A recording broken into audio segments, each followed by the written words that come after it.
Hello friends, जय हिंद, वंदे मातरम। Welcome back to our YouTube channel. Friends, आज एक बहुत महत्वपूर्ण खबर है और ये खबर ही नहीं है बल्कि एक ये एग्जांपल है कि किसी देश के जो लीडर हैं उनको कैसा होना चाहिए। अगर आप गलतियों से नहीं सीखते, एक तो होते हैं समझदार लोग जो दूसरों की गलतियों से सीखते हैं, और एक होते हैं जो समझदार नहीं होते, जिनको अपनी गलती करके भी सीख नहीं आती। और ये जो आज का जो न्यूज है आपको ये बताएगा कि हमारा जो लीडर है वो कैसा होना चाहिए और इससे पूरी दुनिया को एक सबक लेना चाहिए। यह मामला है अभी आने वाले 2026 में जनवरी में रूस यूक्रेन का जो युद्ध है वो खत्म होने वाला है, लेकिन उसका जो समझौता होगा मैं उसका आपको बताऊंगा कि किस प्रकार के जो उसके अंदर पॉइंट्स डाले हुए हैं कि जो पिटाई होने के बाद भी पिटे और पिटाई भी दी, इस तरीका से जो समझौता है वो जेलेंस्की के साथ होने वाला है। लेकिन आपको मजेदार एक बात और इसमें देखने के लिए मिलेगी, वो है कि क्या कारण है कि ये यूएसए है वो रसिया के इतने ज्यादा पास आ गया है। यानी कि रसिया से इतना प्रेम क्यों है भाई यूएसए को। ये बात मैं आपको समझाऊंगा, जो मैं पहले कई सारी वीडियो में बता चुका हूं कि ये नजदीकी जो है पुतिन और डोनाल्ड ट्रंप की, उसके पीछे के कारण कुछ और हैं, और वो कारण मैं आपको बताऊं तो वो है चाइना को बैलेंस करने वाले। ठीक है, लेकिन आपको पूरी खबर समझाता हूं। खबर क्या है? खबर यह है कि आने वाले अभी टाइम में, यानी कि जनवरी में ही ये समझौता होने वाला है जहां पर यूक्रेन का जो युद्ध है वो खत्म हो जाएगा। लेकिन अब इसका हमें सबक क्या लेना है? देखिए, रूस का दबाव और रणनीति। बातचीत से ठीक पहले कीव पर हमला। आपने देखा कि किस तरीका से रूस ने जब ये बातचीत के लिए बात भी चल रही है फिर भी लगातार जो है रूस हमला कर रहा है। यूक्रेन की राजधानी कीव जो है उसके ऊपर लगातार हमले हो रहे हैं। उसका एक अलग कारण है, उसको मैं आपको बताऊंगा। ये है दबाव बनाने की टैक्टिक्स। दबाव बनाने की टैक्टिक्स ये है कि जो आपके साथ समझौता हम कर रहे हैं, जो पॉइंट हमने आपको लिख के दिए हैं वो आपको मानने ही होंगे। आप अपनी ओर से उसमें कुछ नहीं कर सकते। जेलेंस्की को ये जो है एक संदेश देना है। रूस बातचीत भी कर रहा है और साथ ही साथ जो है हमले भी कर रहा है। पूरे यूरोप पर मनोवैज्ञानिक दबाव बनाने का ये वो है। और वैसे भी जो है यूरोप जो है वो बड़ा दोगला है। यानी कि एक बात तो कह रहा है क्या कि भाई जेलेंस्की को हम हथियार दे रहे हैं, और दूसरी साइड वो क्या कर रहा है, रूस से गैस खरीद रहे हैं, तेल खरीद रहे हैं, तो रूस को भी फंडिंग कर रहे हैं। लेकिन भारत को ज्ञान दे रहे हैं कि नहीं नहीं तुम तेल मत खरीदो, नहीं तो तुम क्या कर रहे हो, यानी कि तुम फंड कर रहे हो रूस को, और ये युद्ध को तुम आगे खींच रहे हो। ये ज्ञान देते हैं हमें। जेलेंस्की से पहले अमेरिका रूस का गुप्त बैठक, यानी कि अमेरिका ने जेलेंस्की के साथ एक गुप्त बैठक की थी। ठीक, और उन्होंने क्या कहा था? उन्होंने ये कहा था कि जो पॉइंट हमने रखे हैं, अमेरिका, मैं आपको दिखाऊंगा डोनाल्ड ट्रंप की भाषा क्या थी। शांति प्रस्ताव पर रूसी और अमेरिकी के जो दूत हैं आपस में मिले, और उसकी जो भाषा थी वो बहुत ज्यादा कठोर थी। मैं आगे आपको दिखाने वाला हूं। अब जेलेंस्की और यूरोप की जो मजबूरी है वो क्या है? जेलेंस्की, जो मैंने आपको बताया कि भैया उनको जब तक फंड मिल रहे थे, एक भ्रष्ट आदमी है, कॉमेडियन है, और उसने पूरे देश को ही कॉमेडी बनाकर रख दिया है। इनकी मजबूरी ये है कि अब जो है जो यूरोप है और अमेरिका है, इन्हें लड़ने के लिए ना तो डॉलर दे रहा है ना ही हथियार दे रहा है। अब दूसरी साइड यूरोप की मजबूरी ये है कि यूरोप जो है पूरी तरीका से अपनी गैस और जो फ्यूल आपूर्ति है उसके लिए पूरी तरीका से रूस के ऊपर निर्भर है, तो ये कुछ कर भी नहीं सकते। अब जेलेंस्की पर दोनों तरफ से जो है दबाव आ चुका है, और दबाव यह है कि एक तरफ पुतिन हमला कर रहे हैं और दूसरी ओर जो ट्रंप है वो उनको आपत्तिजनक या अपमानजनक भाषा का उनके लिए प्रयोग कर रहे हैं। अब उनकी जो मिसाइलें हैं, रसिया की जो मिसाइलें हैं, लगभग हर बार हर मिनट में 200 किलोमीटर की दूरी तय करके लगातार जो है कीव पर हमला हो रही है। मैक 10 की गति से चल रही है और बार बार जो है कीव पर हमला कर रही है। और मैंने जैसा बताया कि अगर मैक 10 की स्पीड है तो पूरे यूरोप को एक संदेश है कि भाई तुम हमें, हमारी जो मिसाइल है ना, इनका जवाब आपके पास है ही नहीं। आप इनको रोक नहीं सकते, ट्रैक नहीं कर सकते, डिस्ट्रॉय नहीं कर सकते। समझ गए? तो ये जवाब है इस बात का यूरोप को कि आप इसमें जो है पंगा ना लें। जो हमारी शर्तें हैं पूरी तरीका से जेलेंस्की उसको स्वीकार कर ले, और वो शर्तें क्या है वो मैं आपको बताने वाला हूं। यूरोप की सुरक्षा को सीधा खतरा। ये जो मैक 10 वाली है, रूस के पास मिसाइलें हैं, इस तरीका की मिसाइलें हैं कि यूरोप के पास उन्हें रोकने की क्षमता है नहीं। क्योंकि इसके ऊपर मैंने एक पीछे भी एक वीडियो लेकर आया था जहां मैंने बताया था कि किस प्रकार से नाटो से अमेरिका जो है उसने अपने आप को पीछे खींचा है और उसकी फंडिंग जो है वो रोक दी है। क्लियर है?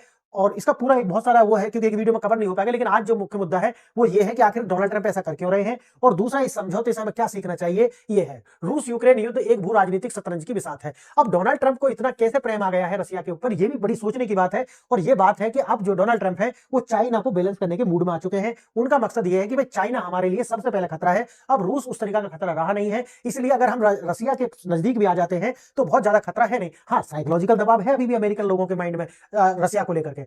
अब शांति की उम्मीद ट्रंप और जेलेंस्की की महत्वपूर्ण बैठक जो है वो तय करेगी। यूक्रेन के राष्ट्रपति जेलेंस्की अमेरिकी राष्ट्रपति ट्रंप के साथ युद्ध समाप्त करने के लिए एक समझौते पर काम कर रहे हैं, और इसके लिए वो फ्लोरिडा जा रहे हैं। 20 सूत्रीय शांति रूपरेखा बनाई गई है, यानी कि 20 सूत्र हैं उसके, 20 पॉइंट है उसके अंदर। और रूपरेखा जो है ये सौदा लगभग पूरा हो चुका है, 90% ये कार्य हो भी चुका है। जेलेंस्की का मानना है कि नए साल से पहले पहले, यानी कि लगभग जनवरी में ये काम हो जाएगा और शांति आ जाएगी। बातचीत से ठीक पहले रूस ने जो है जो यूक्रेन की राजधानी कीव है उस पर लगातार हमले किए, और मैंने बताया कि हमले के पीछे कारण क्या है। कारण है यूरोप को और जेलेंस्की को संदेश देना कि बेटा जो मैंने पॉइंट दिए हैं उनको आप स्वीकार कर लीजिए, इसी में आपका भला है। जैसे ही बैठक की खबर आई, राष्ट्रपति पुतिन ने बटन दबाया और लगातार हमले शुरू हो जाते हैं। शांति वार्ता की पूर्व संध्या पर हमले होने का मकसद क्या है, जो मैंने आपको बताया है। पुतिन की पहली चाल, ताकत की स्थिति में बातचीत करना। मतलब जो पुतिन है वो ये भी कर रहे हैं ना कि भाई हम कमजोर नहीं है, हम आज भी हमला कर रहे हैं और तुम टूट चुके हो, क्योंकि तुम पूरी तरीके से, तुम्हारे हमले जो है वो यूरोप और अमेरिका पर आधारित थे कि अमेरिका और यूरोप आपको सपोर्ट करेगा तभी आप हम पर हमला कर सकते हैं, लेकिन हम किसी पर आधारित नहीं है, इसलिए हम स्ट्रांग है और जो हम कह रहे हैं मान जाइए उसे। किन पर हमला किए गए हैं? पावर प्लांट्स पर, पुल्स पर और एयरपोर्ट्स पर और बंदरगाह, इस तरह के सब जगह हमला किए हैं। अब जेलेंस्की के दो पार्टों के बीच, यानी कि जेलेंस्की जो है एक और तो रसिया और दूसरी साइड में अमेरिका के बीच में पिस चुके हैं। अब किधर जाएंगे? अब ये कमजोर है, ये किधर भी नहीं जा सकते। अब इनको वो जो 20 सूत्र है वो मानने ही पड़ेंगे। एक तरफ व्लादिमीर पुतिन है और दूसरी ओर जो है डोनाल्ड ट्रंप है। इनके बीच में आ चुके हैं ये। ट्रंप का दो टूक संदेश, जब तक मैं हाँ ना बोलूं, देखो देखो भाषा देखना ये कितनी, क्योंकि ये इंटरनेशनल लेवल पे है। जब तक मैं हाँ ना बोलूं तेरे हाथ में कुछ नहीं, देखना, जब तक मैं हाँ ना बोलूं तेरे हाथ में कुछ नहीं, जेलेंस्की के लिए बोला है। यानी कि यहाँ पे देखो, he doesn't to have anything until I approve it, so we will say that we not he give, यानी कि he doesn't to have anything until I approve it, so we will see what he got। यानी कि ये decide करेंगे कि इन्हें क्या मिलने वाला है, किसे? जेलेंस्की को। यानी कि जेलेंस्की जो है बहुत सारा हिस्सा खोने जा रहे हैं। यही जो डोनाल्ड ट्रंप के जो ट्वीट है उससे पता चलता है। जब तक मैं मंजूरी नहीं देता, उसके पास कुछ भी नहीं है, तो देखते हैं कि वह क्या लेकर आता है। यह भाषा दोस्ती की नहीं है, यह भाषा धमकी की है और यह बताती है कि जो जेलेंस्की है उनकी औकात क्या है। उनकी औकात क्या है ट्रंप की नजरों में? रूस का ब्रह्मोस बेलारूस में तैनात है और हाइपरसोनिक मिसाइल जो है वो कैरी करेगा। Weapons nuclear capable hypersonic missile उनके पास है। लोकेशन कहां है? बेलारूस के अंदर तैनात है, पूरे यूरोप को कवर करती है। अब इनका जो स्ट्रेटेजिक इंटेंट क्या है, सिर्फ यूक्रेन के लिए नहीं है, पूरे यूरोप को जो है डराना है, बताना है कि भैया हमारे पास मिसाइल है, हाइपरसोनिक मिसाइल है, आप उसको रोक नहीं सकते, आप कुछ कर नहीं सकते। 15 मिनट में पूरे यूरोप को निशाना बनाने की जो क्षमता है ये हमारे पास है। जो रेंज है इसकी लगभग 5500 किलोमीटर तक की है और जो स्पीड है वो 34 मील यानी कि 3400 मील तक ही कवर करेगा। स्पीड जो है वो 10 मैक की है, जो कि ट्रैक नहीं कर पाओगे। यहाँ पर दिखाया भी गया है कि हम पूरे के पूरे यूरोप को, लंदन हो, पेरिस हो, बर्लिन हो, ये वर्साय हो, स्टॉकहोम हो, हेलसिंकी हो, कोई कीव हो, ठीक है, अंकारा हो, सबको, रोम हो, मैड्रिड हो, सब की जो राजधानी है हम उनको कवर कर देंगे मात्र कितने में? यहाँ से 5 मिनट, 10 मिनट और मैक्सिमम 15 मिनट में। समझिए आप। तो इस तरीका की जो बात है, अब रसिया जो है उसने पूरी तरीका से अपने उस पर आ गया है और हर 5 मिनट में 10 किलोमीटर की दूरी से तय करने वाली मिसाइल से अटैक कराया जाएगा। अगर आप बात नहीं मानते हैं, पोलैंड, जर्मनी, फ्रांस, सारे के सारे जो देश है वो हमारी मिसाइल की रेंज में है। असली खेल पर्दे के पीछे है और मैंने जैसा आपको बताया है, रूस और अमेरिका के साथ आने का क्या मतलब है, इसको मैं बार बार, मैं अब तक 10 वीडियो बना चुका हूं इसके ऊपर कि अमेरिका, जो भी लोग कहते हैं कि नहीं भैया ऐसा कैसा हो जाएगा, लोग हंसते हैं इस पर, लेकिन मैंने आपको बताया आता हुआ आपको दिखेगा कि किस प्रकार से रसिया और अमेरिका जो है पर्दे के पीछे गेम खेलेंगे और चीन को जो है कमजोर करेंगे। क्यों? क्योंकि रसिया का जो मकसद है वो भी ये है कि चाइना जो है इतना स्ट्रांग ना हो जाए कि कल जो है हमारे ही देश में घुस जाए, क्योंकि लैंड बाउंड्री डिस्प्यूट जो है रसिया के साथ भी है, चाइना के। तो रसिया कभी नहीं चाहेगा कि कभी ऐसी स्थिति आए कि चाइना डायरेक्ट अटैक कभी रसिया पर करे, याद रखना इस बात को। तो इसलिए जो है पर्दे के पीछे बहुत कुछ खेल खेला जा रहा है।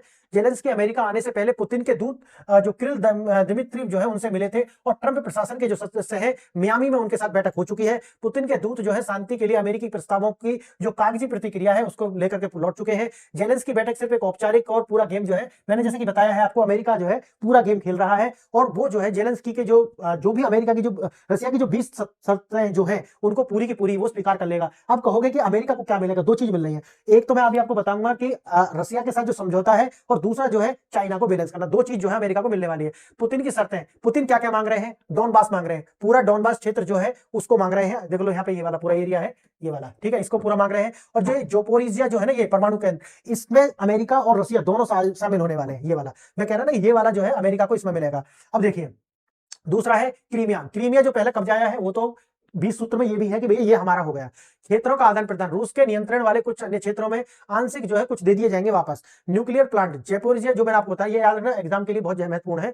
जेपोरिजिया जो न्यूक्लियर प्लांट है, पावर स्टेशन है, ये अमेरिका और रूस जो है दोनों के दोनों को मिल जाएगा। ठीक है, क्रीमिया भी गया और जो मैंने डोनबास भी गया, जेपोरिजिया जो है वो भी गया, खेरसान जो है वो भी गया।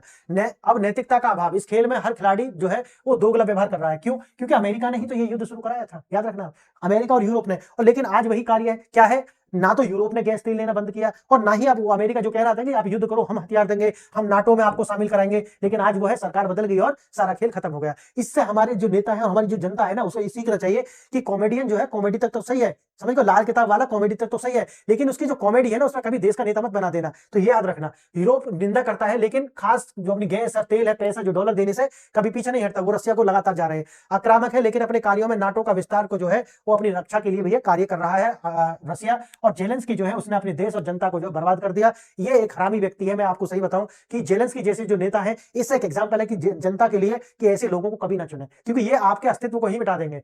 भारत के लिए सबक, दुनिया में नैतिकता नहीं सिर्फ एक ताकत चलती है यार, ये बात तो मैं हमेशा कहता रहा हूं। दुनिया में नैतिकता जैसी कोई चीज नहीं होती, बल्कि सिर्फ और सिर्फ ताकत की भाषा होती है। यह पूरी घटना दिखाती है कि अंतरराष्ट्रीय संबंधों में नैतिकता पर एक भ्रम है। ये देश केवल अपने हितों की बात करते हैं और नैतिकता के चक्कर में जो फंस जाते हैं वो एक विशेष साइकिल में ही फंस जाते हैं।